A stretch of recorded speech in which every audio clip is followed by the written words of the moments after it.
Hello मेरे प्यारे दोस्तों, आज हम लोग वाई के क्लास में परसेंटेज पढ़ रहे हैं। परसेंटेज के सभी कॉन्सेप्ट को पढ़ रहे हैं। क्या पढ़ रहे हैं? सभी कॉन्सेप्ट को, परसेंटेज के सभी कॉन्सेप्ट को पढ़ रहे हैं। हम लोग अगले क्लास में कुछ कॉन्सेप्ट को पढ़े हैं और इस क्लास में कुछ कॉन्सेप्ट को पढ़ेंगे। ठीक है, परसेंटेज में कुछ देखो। यह मेरा क्वेश्चन क्या कह रहा है, परसेंटेज का यह क्वेश्चन क्या कह रहा है। चीनी के मूल में 20% कमी हो जाने पर 900 रुपये में, क्या है, चीनी के मूल में 20% कमी हो जाने पर 900 रुपये में राम 45 किलोग्राम चीनी अधिक खरीद लेता है। तो बताइए चीनी का मूल घटने के बाद प्रति किलोग्राम कितना था। चीनी का मूल घटने के बाद प्रति किलोग्राम कितना था, यह बताओ। चीनी का मूल कह रहा, चीनी का मूल 20% की कमी होने के कारण 20% की कमी होने कारण 20% कमी होने कारण राम राम 900 रुपया लेकर गया, तो 45 केजी चीनी ज्यादा लेकर आया। 45 केजी चीनी ज्यादा लेकर आया कब? जब 20% कमी हुई तब। ठीक, 20% कमी होने के कारण 900 रुपये में 45 केजी ज्यादा चीनी लेकर आया। तो यह हम पता कर ले कि 900 रुपये में कितना चीनी लेकर आया है। 900 रुपये में कितना चीनी लेकर आया है, तो यह पता करने के लिए क्या होगा, 20% का मतलब होता है 20% का मतलब होता है 1/5। 20% का मतलब होता है 1/5। तो हम क्या कहें, 900 रुपये में कितना चीनी लेकर आया है। 900 रुपये में कितना चीनी लेकर आया है, यह पता करने के लिए क्या करेंगे, 45 में 1/5 का ना गुणा करके 5/1 का गुणा कर देंगे। 45 गुणते क्या होगा, 5 हो जाएगा। ठीक, तो 900 रुपये में 225 केजी चीनी लेकर आया है। 900 रुपये में 225 केजी चीनी लेकर आया है कब? जब 20% की कमी होने रही है तब। तो हम यह बोल सकते हैं कि 900 रुपये में 225 केजी चीनी लेकर आया है। यह घटा हुआ मूल है। मेरा कितना मूल, यह मेरा मूल घटा हुआ मूल निकल रहा है।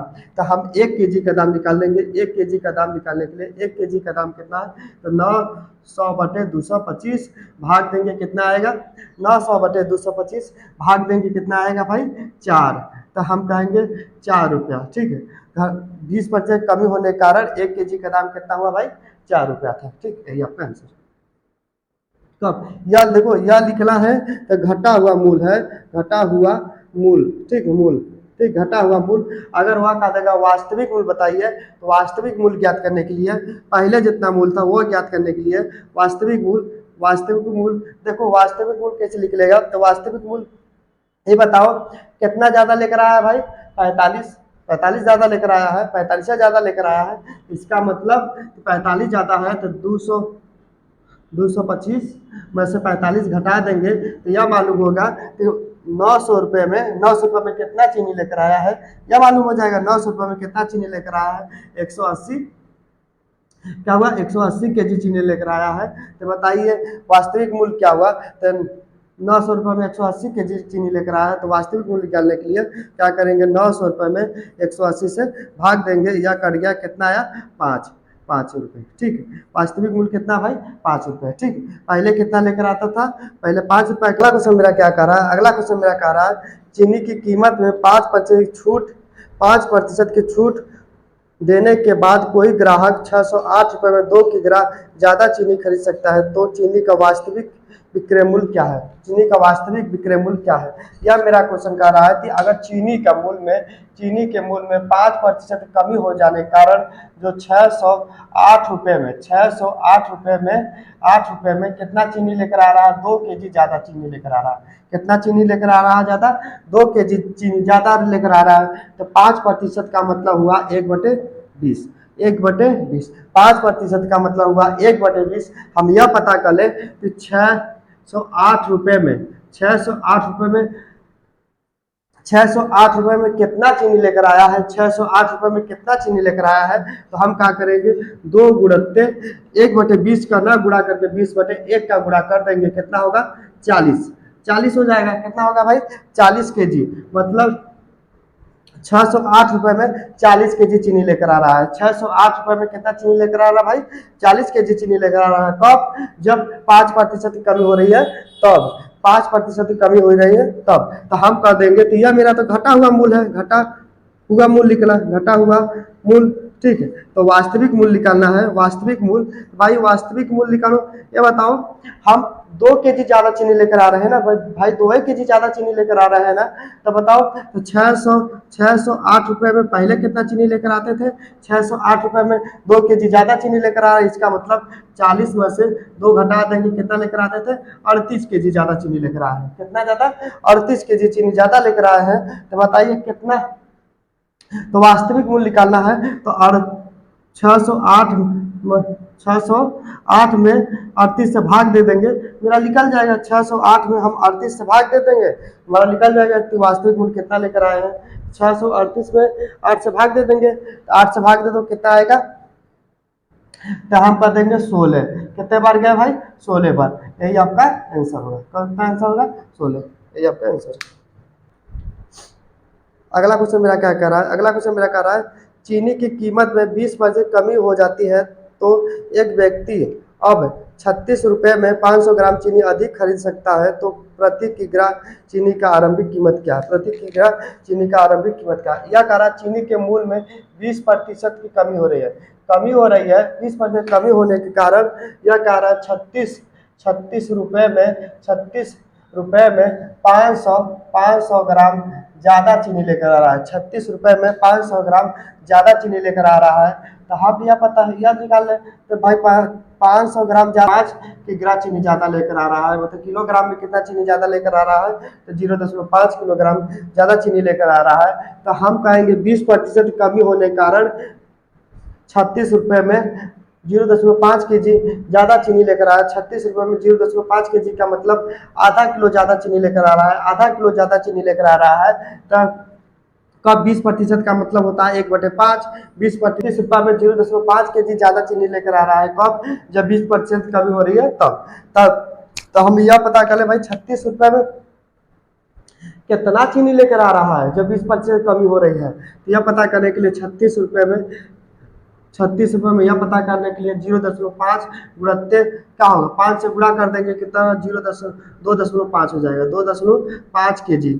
कब, जब 36 रुपये में 0.5 kg चीनी लेकर आ रहा है, कब, जब 20% की कमी हो रही है तब हम कह देंगे 36 रुपये में 0.5 kg चीनी लेकर आ रहा है, कब, जब 20% की कमी हो रही है तब बताओ 20% कमी हो रही है तब हम, तो हमसे पहले मूल्य पूछा है, तो हमने बताया हूँ पहला मूल्य पूछा है। पहला मूल्य क्या है, तो क्या करेंगे, तो भाई यही आधा किलो ज़्यादा चीनी लेकर आ रहा है, इसका मतलब 2 kg चीनी लेकर आया था, 2 kg चीनी लेकर आया था। तो भाई 36 रुपये में 2 kg चीनी लेकर आ रहा है, तो 1 kg चीनी का दाम कितना होगा, 1 kg चीनी का दाम 36/2 भाग देंगे 18 रुपये। यही आपका आंसर, 18 रुपये। ठीक, यही आपका आंसर हो जाएगा।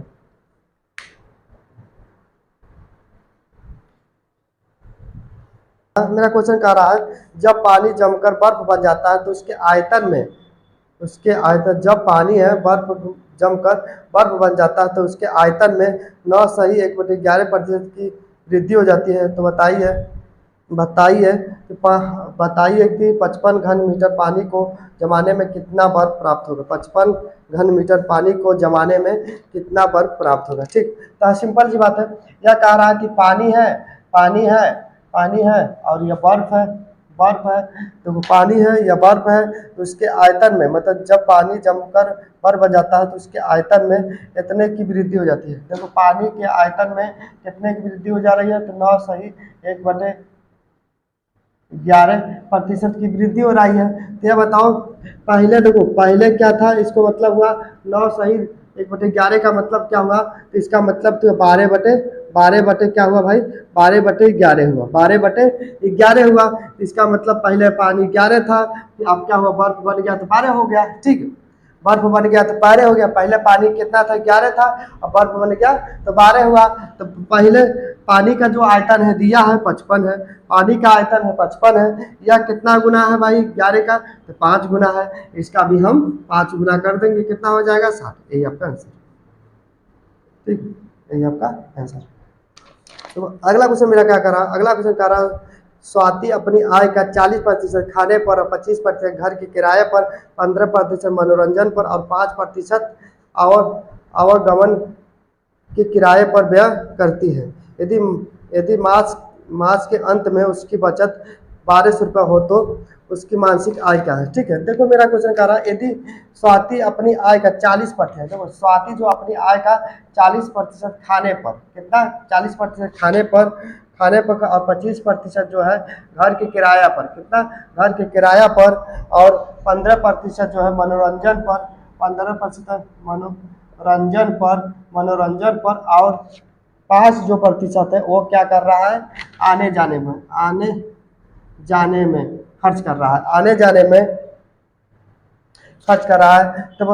तब के कुल टोटल कितना बचा रहा है, तो 1200 रुपये। बचत कितना हो रहा है भाई, बचत बोल रहा है कि 1200 रुपये हो रहा है, बचत जो है 1200 रुपये हो रहा है। ठीक, इनको जोड़ दो भाई, कितना पहले 40% खाने पर, 40 और 25 कितना हुआ, 65, 75, 10, 70, 10, 80, 5, 85, मतलब 85% जो है खर्च करता है। तो 85% जो है खर्च करता है, तो बचत कितना किया होगा, 15%। जो 15% की होल वैल्यू होगी वो कितने होगी, 12। ये कह रहा है 15% बचाता है, या कह रहा है 1200 रुपये बचाता है, तो 15% की जो होल वैल्यू होगी वो 1200 के बराबर होगी।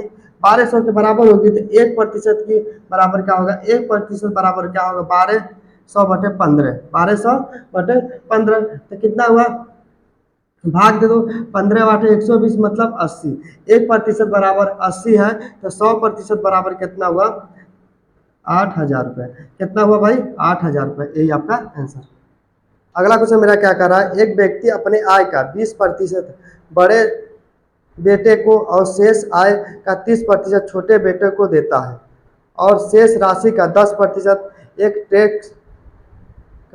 टेस्ट में दान देता है, तो उसके पास 10,080 रुपये शेष बचता है, तो उसकी आय क्या थी, उसकी आय क्या थी। यह मेरा क्वेश्चन कह रहा है एक व्यक्ति अपने आय का, देखो अपने आय का देखो एक व्यक्ति अपने आय का 20%, जो 20% है वो क्या कर रहा है, बड़े बेटे को दे रहा है, 20% बड़े बेटे को दे रहा है, क्या कह रहा है, 20% बड़े बेटे को दे रहा है, और कह रहा है बड़े बेटे को दे रहा है, और 30% क्या कर रहा है, छोटे बेटे को दे रहा है, छोटे बेटे को दे रहा है, छोटे बेटे को दे रहा है। फिर कह रहा है कि 10% ट्रस्ट को दान देता है, मतलब दान देता है, 10% जो है दान दे रहा है। ठीक, यह मेरा क्वेश्चन कह रहा है 20% बड़े बेटे को और 30% छोटे बेटे को और 10% दान में दे रहा है। तो एक चीज ध्यान देना, उसमें क्या कहा था, 40%, 20% किराया पर यह सब खर्च करने, यह बोल रहा है कि अपने आय का 20% बड़े बेटे को और शेष 30% छोटे बेटे को और शेष 10% दान देता है। शेष की बात कहा है,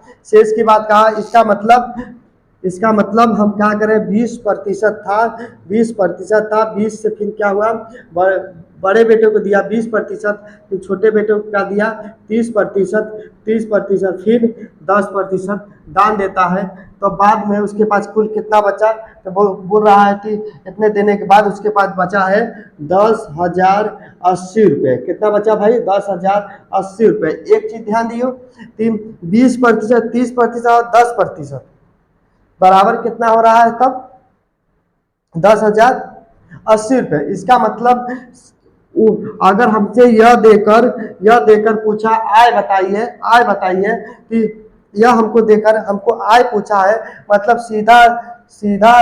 सीधा ना जाकर उल्टा पूछा है, सीधा ना जाकर उल्टा जब पूछा है, तो जब सीधा ना जाकर उल्टा पूछा है तो हम क्या करेंगे, इनका उल्टा गुणा कर देंगे। क्या करेंगे, इनका उल्टा गुणा इनमें कर देंगे, हमारा निकल जाएगा। ठीक, कब, जब सीधा ना देकर अगर यह पूछ देता कि हमारी आय इतनी है, इसका 20%, इसका 30%, इसका 10%, तो बताइए कितना हुआ। तो यह पूछता है तो हम क्या करते, सीधा गुणा कर लेते, सीधा गुणा कर लेते। लेकिन यह कह रहा है कि इधर देकर यह पूछ रहा है, तो इसका उल्टा गुणा कर लेंगे, देखिए ध्यान देना कैसे। तो यह हम क्या निकालेंगे, 10,080 रुपये का, इसका 20% का मतलब हुआ, 20% का मतलब हुआ कि 1/5, और 30% का मतलब हुआ तो 3/10, और 10% का मतलब हुआ 1/10। 10। ठीक, इसका मतलब 1/5, 1 रुपये खर्च कर रहा है, बच्चा कितना शेष, तो 1 रुपये खर्च कर रहा है तो बच्चा 4/5। तो हम क्या करें, 4/5 ना गुणा करके 5/4 से गुणा करते हैं, हम बोले हैं उल्टा गुणा हो जाएगा। इसी प्रकार ये बताओ 10 रुपये में तीन 3 रुपया खर्च कर दिया तो बचा कितना, 7/10। तो 7/10 ना गुणा करके 10/7 से गुणा कर दिए। इसी प्रकार यह 10/9 से गुणा कर लेंगे, हमारा आंसर हो जाएगा। काट दो, काटो आप, क्या होगा इसमें काट देंगे, यह काट देंगे, कितने बार जाएगा, तो 2 बार गया, फिर 5, फिर 2, 0। ठीक, और ये देंगे, यह कितने बार जाएगा, 7×3 = 21 और 7×6 = 42। ठीक, 360 गुणित 5 गुणित 10 गुणित 10/9। ठीक, यह काट देंगे, इसे न चल के 36।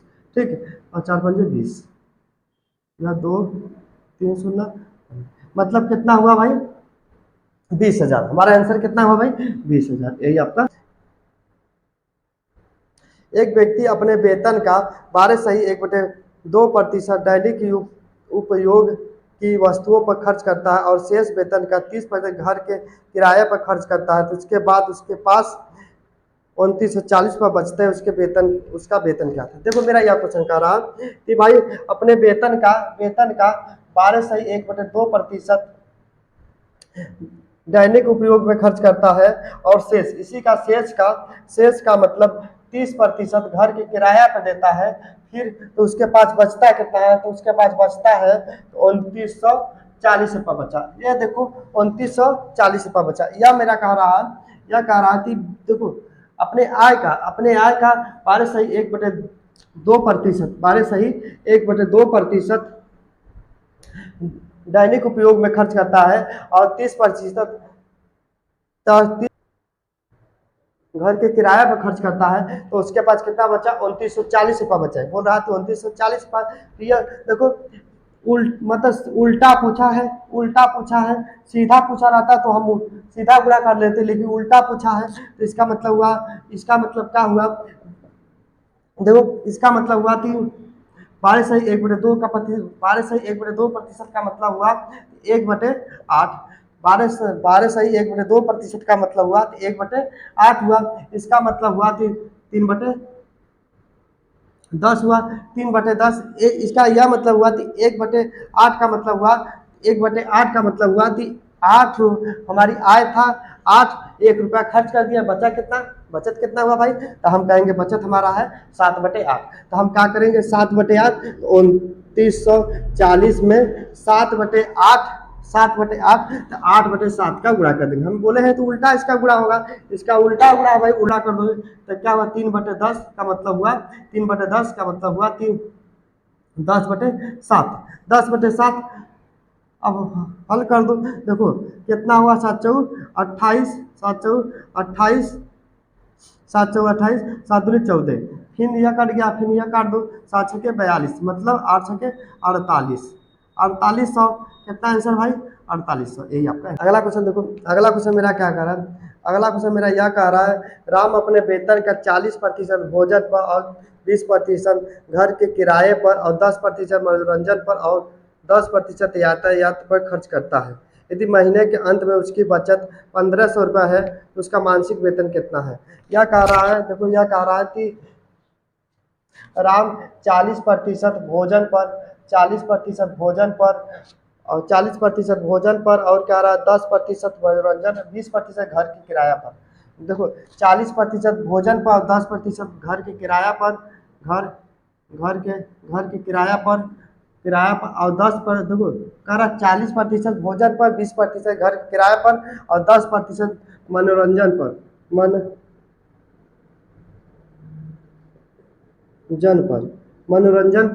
मनोरंजन पर और 10% जो 10% है यह यातायात पर। ठीक, मतलब यातायात पर। ठीक, तो हमने कहा 40% भोजन पर, 20% घर के किराया पर, 10% मनोरंजन पर और 10% यातायात पर, ठीक, खर्च करता है। तब उसका बचत जो हुआ वो बचत बचा रहा है कितना, कह रहा है 1500 रुपया बचा रहा है। कितना बचा रहा है? 1500 बचा रहा है। ये बताओ कि हमने पूरा खर्च कितना किया हो, यह याद कर लेते पूरा खर्च निकाल लें। पूरा खर्च कितना जोड़ दो, कितना पूरा खर्च किया भाई? तो 40 20 60 10 70 10 80, 80% हमने खर्च कर रहे हैं। इसका मतलब 80% जो खर्च कर रहे हैं, 20% बचा रहे हैं, तो 20% की जो होल वैल्यू होगी वो किसके बराबर होगी? 1500 के बराबर होगी। तो 20% की जो होल वैल्यू होगी वो 1500 के बराबर होगी। तो 1% की होल वैल्यू बराबर कितना हुआ? 1500/20, जीरो से जीरो काट देंगे, कितना हुआ? 75। कितना हुआ भाई? 75। 100 100% बराबर कितना हुआ? 75 100। यही आपका आंसर है।